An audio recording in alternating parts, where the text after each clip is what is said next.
Good morning. என் பேர் சந்தோஷ். நான் வந்து 12th D படிக்கிறேன். இன்னைக்கு வந்து நான் ஒரு பயோகிராஃபி உங்ககிட்ட சொல்ல வந்திருக்கேன். நான் சொல்ல போகிற பயோகிராஃபி வந்து உங்களுக்கு ஒரு இன்ஸ்பிரேஷன் கொடுக்காம இருக்கலாம், ஒரு மோட்டிவேஷன் கொடுக்கலாம இருக்கலாம். ஆனால் எனக்கு என் வாழ்க்கையில் வந்து இவரை பற்றி இவரோட பயோகிராஃபி படித்தப்போ எனக்கே தெரியாமல் ஒரு மோட்டிவேஷனல் ஒரு இன்ஸ்பிரேஷன் பிறந்தது. அவர் வேற யாரும் இல்லை, ஒரு போராளி ஷேக்வாரா. உங்கள் எல்லாத்துக்கும் நிறைய பேர்த்துக்கு தெரியாமல் இருக்கலாம் ஷேக்வாரா யாருன்னு. அவர் வந்து ஒரு போராளி. அவர் வந்து அர்ஜென்டினால தான் பிறக்கிறாரு. அப்போ வந்து அவர் பிறக்கும் போதே அவருக்கு ஆஸ்துமாங்கிற ஒரு ப்ராப்ளம் இருந்தது. ஆனால் அவருக்கு சின்ன வயசுலேருந்து அவர் வந்து நல்லா துருன்னு ஜாலியாக இருப்பார்.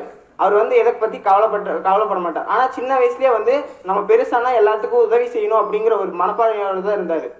அப்போ வந்து அவருக்கு ஃபஸ்ட்டு வந்து அவருக்கு ஆஸ்துமா ப்ராப்ளம் ரொம்பவே இன்க்ரீஸ் ஆச்சு. அதை எப்படி நம்ம வந்து ஓவர் கம் பண்ணுறதுக்கு அவர் வீட்டு பக்கத்தில் இருக்க குளங்களுக்கெல்லாம் போய் உள் நீச்சல் அடிச்சு அந்த ஆஸ்துமாவை அவர் கண்ட்ரோலுக்கு கொண்டு வந்து அந்த ஆஸ்துமாவை இல்லாமல் இருந்தார். அதுக்கப்புறம் அவர் என்ன பண்ணலாம், நம்ம சொசைட்டிக்கு நம்ம என்ன பண்ணலாம்னு நினச்சப்போ அவர் வந்து மெடிசன் படிக்கணும்னு ஆசைப்பட்டார். ஏன்னா நம்ம மெடிசன் படித்தோம்னா அடுத்தவங்களோட ஃபீலிங்ஸ், அதுக்கப்புறம் அவங்களுக்கு ஏதோ ஒரு காயம் வந்தால் நம்ம க்யூர் பண்ணலாம் அப்படிங்கிறதுனால தான் மெடிசன் படித்தார்.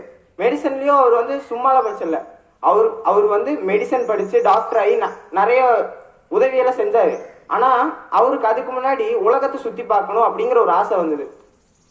உலகத்தை சுற்றி பார்க்கும்போது அவர் வாழ்க்கையில் மறந்துடவே முடியாத ஒரு சில நிகழ்வுகள்லாம் பார்த்தாரு. என்னன்னா, சவுத் அமெரிக்காவை சுற்றி போகும்போது அவர் வந்து நிறைய மக்கள் வந்து வீடு இல்லாமல் சாப்பாடு இல்லாமல் பாவர்ட்டியில் தவிக்கிறத பார்த்து அவரால் முடியல. அந்த நைட்டு வந்து அவரால் தூங்க முடியல.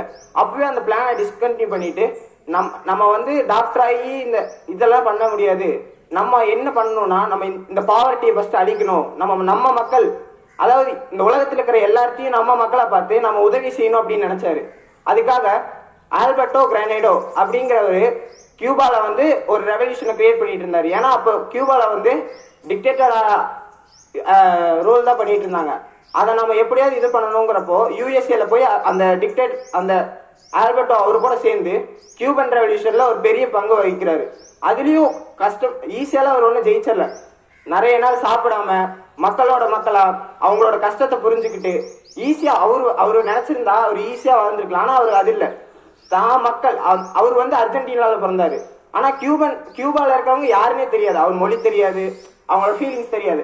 ஆனா அங்க போய் அவங்களோட தங்கி அவங்களோட சாப்பாடை சாப்பிட்டு அவங்கள பத்தி புரிஞ்சுக்கிட்டு அந்த கியூபன் ரெவல்யூஷன்ல வந்து அவங்களுக்கு பெரிய பங்கு வச்சு அதை ஜெயிச்சு கொடுத்தாரு. அப்போ அவர் ஃப்ரெண்ட் ஆல்பர்டோ வந்து இதுக்கு வந்து ரூரல் ஆயிட்டாரு. ஆனா அவருக்கு வந்து ஒரு பதவி கொடுத்தாங்க, என் கூடயே இருந்துரு அப்படின்னு. அவருனால அந்த பதவியில 2 நாள் 3 நாள் இருக்க முடிஞ்சது. 4வது நாள் ஒரு லெட்டர் வருது ஆல்பர்டோவுக்கு. என்னன்னா, நண்பா, என்னால வந்து இதுக்கு மேல இந்த பதவியில இருக்க முடியாது. நான் வந்து இந்த பதவியில இருந்தேன்னா என்னோட ட்ரீம் வந்து ஃபுல்ஃபில் ஆக போறது இல்லை.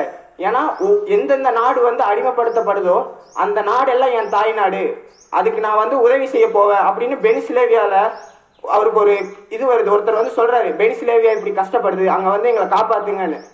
அதை கேட்டனையும் அவர்னால நிற்க முடியல. ஏன்னா அவர் எப்பவுமே வந்து ஒரு நாடு, இந்த நாட்டுக்கு தான் நம்ம பண்ணல, கஷ்டப்படுற ஒவ்வொரு நாடும் அவர் தாய் நாடா மட்டும்தான் அவர் பார்த்திருக்காரு. அப்படி பெனிசிலேவியா போறாரு. அங்க போய் ஒரு 3 நாள் அந்த ரெவல்யூஷனை ஸ்டார்ட் பண்ணோடனே அவரை கேப்சர் பண்ணிட்டாங்க. அப்போ அவருக்கு வயசு 39. அப்போ கேட்குறாங்க ஜெயிலில் வச்சு, ஏன் நீ இப்படி பண்ற, உன் நாட்டு அதாவது கியூபால நீ இது பண்ணி ஜெயிச்சில, அங்கேயே நீ இருந்திருந்தா நல்ல வாழ்க்கையை வாழ்ந்துருக்கலாம், இங்கே வந்து ஏன் எங்ககிட்ட மாட்டினேன். அப்போ அவர் சொன்னது என்னன்னா, நான் வந்து அவங்க இருக்கிறவங்களை மட்டும் என் மக்களா பார்க்கல, இங்க இருக்கிறவங்களையும் என் கூட பிறந்தவங்களா தான் பார்க்குறேன். அதனாலதான் நான் ஒவ்வொரு நாட்டுக்கு போகும்போதும் அங்க இருக்கிற அடிமைத்தனத்தை பார்த்தா என்னால இருக்க முடியல, அதுக்கு எதிராக நான் குரல் கொடுப்பேன். நீ என்னை இப்ப கொன்றுவேன்னு எனக்கு தெரியும், ஆனா நான் அழிஞ்சாலும் நான் வளர்த்தி விட்ட நிறைய பேர் இருக்காங்க, அவங்க வந்து உங்களுக்கு எதிராக குரல் கொடுப்பாங்க அப்படின்னு சொன்னாரு. அதுக்கப்புறம் அவர் சுட்டுட்டாங்க. 39 வயசுல ஒரு மனுஷன் இறக்குறாரு. நம்மளா இருந்தா அந்த லைஃப்ல வந்து நம்ம என்ஜாய் பண்ணணும்னு தான் நினைச்சிருப்போம். ஆனா அவர் ஒருபோது அப்படி நினைக்கல. எப்படி அடுத்த மக்களை வந்து நம்ம அடிமைத்தனத்திலிருந்து மீட்கலாம், அவங்களுக்கு அவரோட ஆசை என்னன்னா ஒவ்வொருத்தரும் அவரோட சுதந்திரத்துல வாழணும், யாரும் அடுத்தவங்களுக்கு அடிமையா இருக்கக்கூடாது.